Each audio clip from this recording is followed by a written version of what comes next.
Hello everyone, I, Dr. Sejal Gandhi, welcome you to the Central Instrumentation Facility of Dr. D.Y. Patil Institute of Pharmaceutical Sciences and Research, Pimpri, Pune.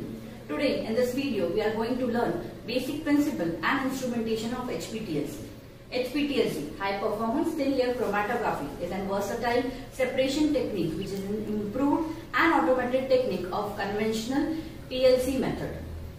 HPTLC is a type of planar chromatography which is based upon the separation of components between stationary phase and mobile phase, which is a result of an adsorption chromatography. Mobile phase runs over the stationary phase due to capillary action, and the sample components get separated based on two factors. First is the affinity of components towards the stationary phase and the solubility of the sample components in mobile phase. The sample components which have more affinity towards the stationary phase will run slower, whereas the sample components which have less affinity towards the stationary phase will travel faster. Based upon the affinity towards the stationary phase, the sample components will get separated into desired components.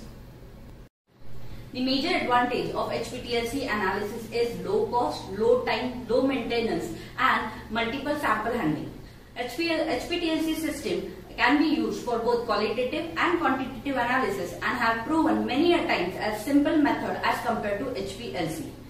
It has wide applications in quality control and drug analysis of pharmaceutical drug, food analysis, clinical screening, and nowadays has proven a wide application in herbal analysis for standardization and fingerprinting.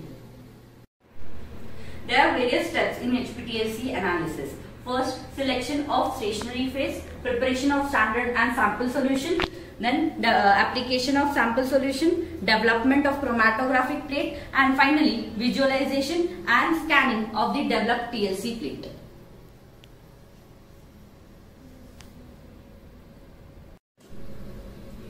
Now we will learn all the steps in HPTLC analysis one by one. The first step is selection of stationary phase. Previously, handmade stationary phase made up of cellulose or silica with some binders were used. But nowadays, we have ready-made pre-coated plates of make Merck. Pre-coated plates with different support material and adsorbents are available and can be utilized based upon the sample to be analyzed.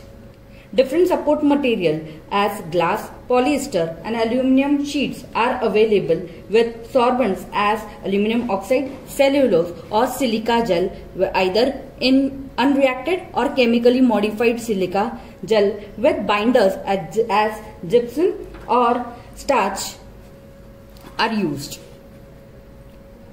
The thickness of the sorbent material is from 100 to 200 micrometer. The plates are available in different sizes as 20 into 20 centimeter, which can be cut based upon the number of samples to be uploaded onto the sample plate. After selection of stationary phase, pre-treatment is done by pre-washing and activation. Pre-washing of the plate is carried out by dipping the plate in methanol and is done to remove the impurities, if any. Activation of the plate is done by keeping the plate in oven for 30 minutes at 110 to 120 degrees Celsius. Activation for a freshly opened box is not recommended, but with a box which is either opened for a long time or exposed to humidity, in that case we are supposed to do activation of the plate. Next step is standard and sample preparation. The suitable dilutions of standard and sample preparation needs to be done so that the samples are ready for sample application.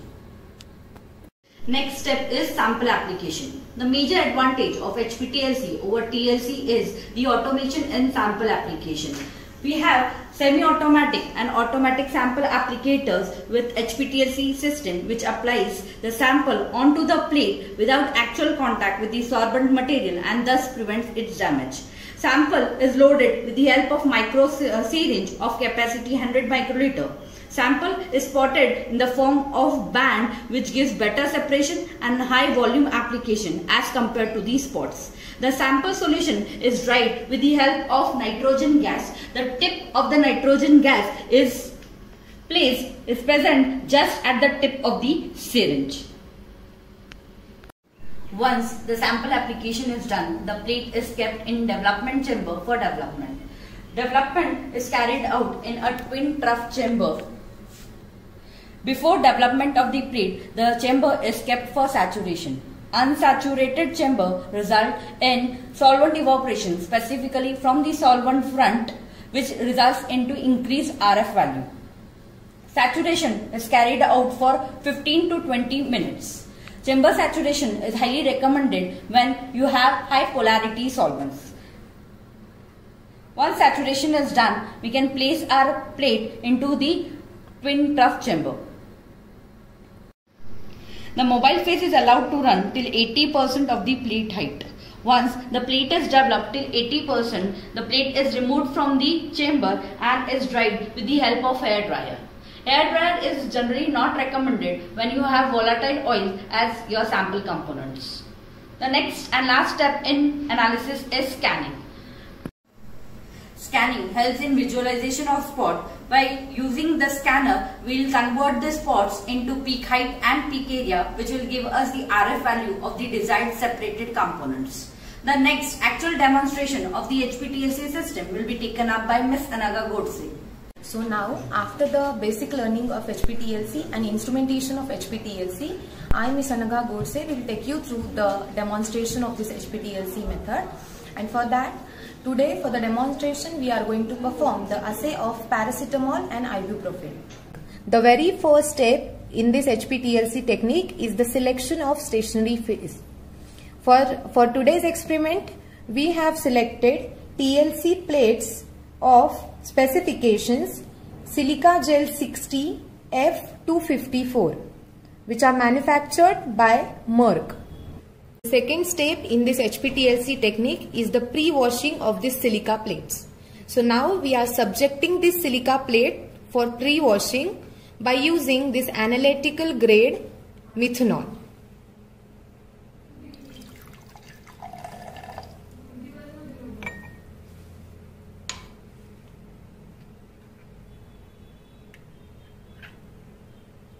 The third step in HPTLC technique is the activation of TLC plates. So, if the TLC plates are not freshly open, then in that case, the HPTLC plates are activated at 100 degrees Celsius for 15 minutes. After the activation of the plates, we will remove the plate and we will subject it for the sample application. Demonstration, we have selected this mobile phase, which is N-hexane, ethyl acetate and glacial acetic acid in the ratio of 9:2.5:1. Now we are going to subject this mobile phase for the chamber saturation.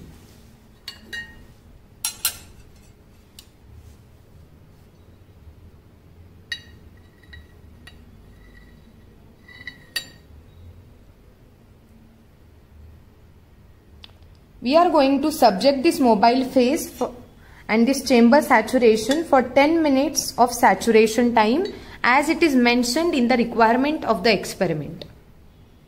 So before we go for the sample application, first we have to prepare one new folder in D drive of computerized system. So now we are preparing first preparing the new folder in D drive. So this is our new folder. Now open WinCat software and create a new file.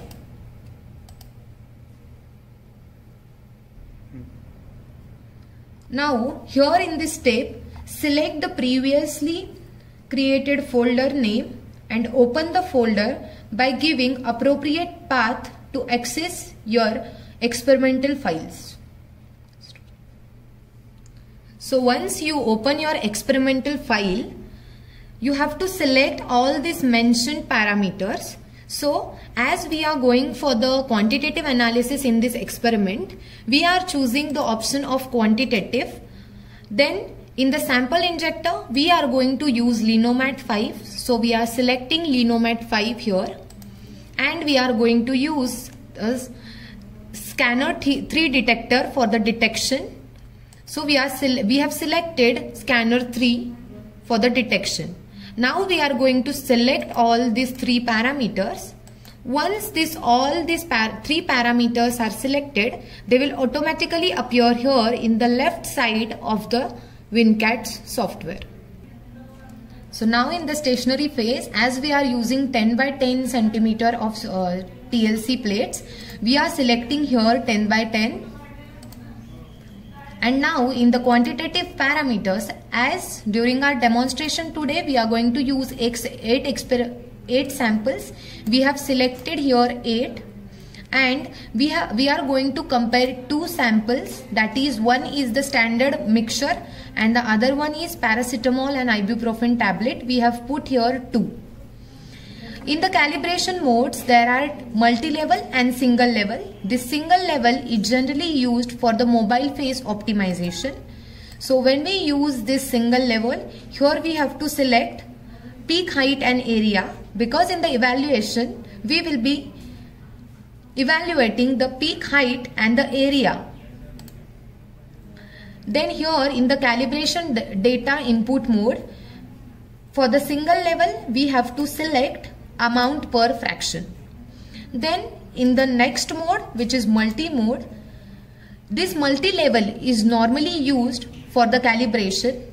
Again in the evaluation, we have to evaluate the peak height and the area.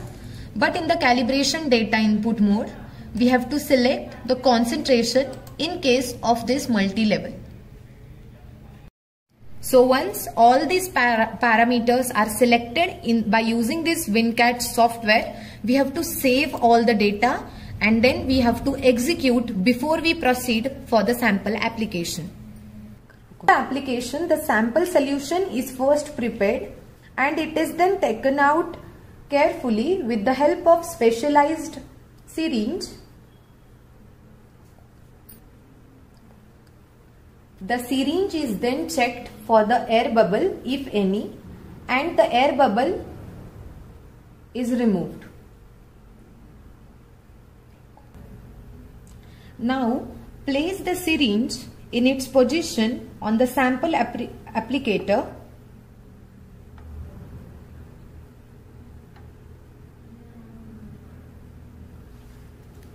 Now such type of window will appear onto your computerized system, which is saying press enter at the instrument panel when the application is done. So now we press enter to start sample application.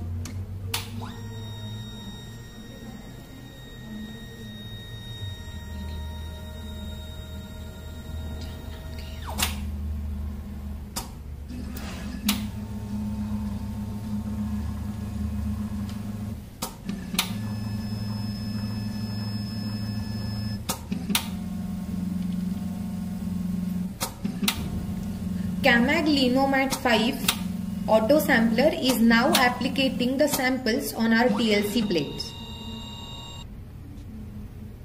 Once the sample application is done, now remove the plate and place it in a development chamber.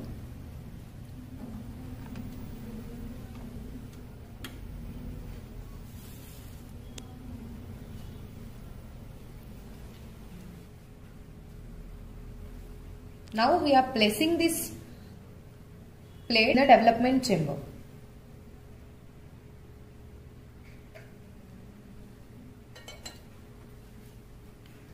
So once the plate is developed, now we have to subject this plate for the drying, and we are starting with the drying. Once the plate is dried, now we have to put this plate in a UV chamber to ensure the proper application of all the samples. Putting this plate in a UV chamber.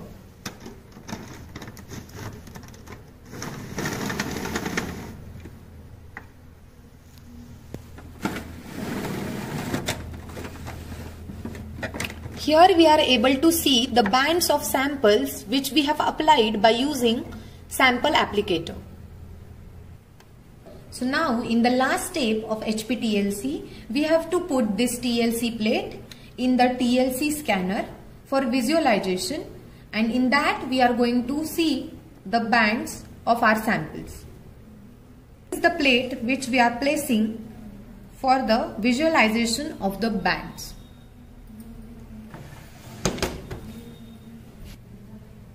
Once the TLC plate is scanned at 228 nanometers, which is the isobestic point of paracetamol and ibuprofen, we are able to see the densitogram of different samples. The track 1 was 0.1 microliter, track 2 was 0.2 microliters, and so on. And last two, that is track 7 and track 8, was 2 samples, that is tablet of paracetamol and ibuprofen. This is the peak table of individual sample. Now in the evaluation, we have done the evaluation for paracetamol and ibuprofen. So this is the linearity of paracetamol, and this is the linearity graph for paracetamol, whereas this is the linearity for ibuprofen, and this is the graph of ibuprofen's linearity. From the linearity of the paracetamol and ibuprofen, the correlation coefficient, that is R square, was found to be 0.99, and 2 regression equations mentioned here on the slide was found. The percent label claim was then calculated by using this formula, and the results were found within the specified IP limits. So thank you for your patient listening, and if you like our video, please give it a like. For more such videos, you can subscribe to our channel DPU Pharmacy. Thank you once again.